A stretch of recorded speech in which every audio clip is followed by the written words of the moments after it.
नमस्कार, हाय, हॅलो सगळ्यांना. तर आज आहे मासवडीचा बेत आणि इथं आमची तीच तयारी चालू आहे. 8-10 जणांसाठी हा बेत होता.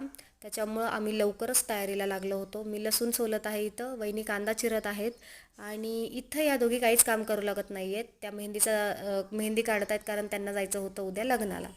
तर इथं खोबरं पण किसून घेतलं आहे आम्ही कारण ते पण महत्त्वाचं आहे मासवडीसाठी. आणि इथं दैविक आणि देवांशचा खेळ चालू आहे.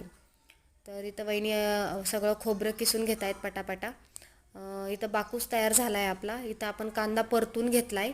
नंतर ते सगळं सारण एकत्र मिक्स करायचं. काही ठिकाणी सारण बोलतात, काही ठिकाणी बाकूस बोलतात. आमच्या साईडला आम्ही बाकूसच बोलतो.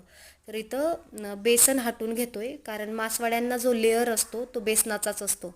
त्यासाठी ते आधी हटून घ्यावं लागतं व्यवस्थित कारण त्याच्या गुठड्या नाही राहिल्या पाहिजे. मग ते व्यवस्थित थापता आलं पाहिजे. त्यासाठी ते व्यवस्थित हटून घ्यावं लागतं. तर आता मी दाखवणार आहे ते बघा.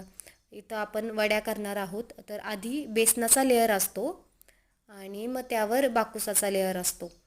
तर ह्या दोघी पण भरतायत त्याच्यात बाकुसानी. मग नंतर त्याची वळकुटी करून त्याच्या वड्या पाडल्या जातात. गरम गरम आहे ते, त्याच्यामुळं रुमाल किंवा कपड्याने पण करू शकतो आपण.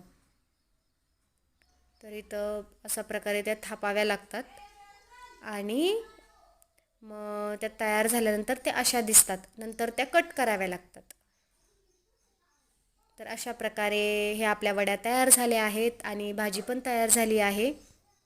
आणि ही बघा, शेवटी ही भाजी अशी दिसते तर्रीवाली भाजी. ह्या वड्या कापून झालेल्या ह्या भाकरी या जेवायला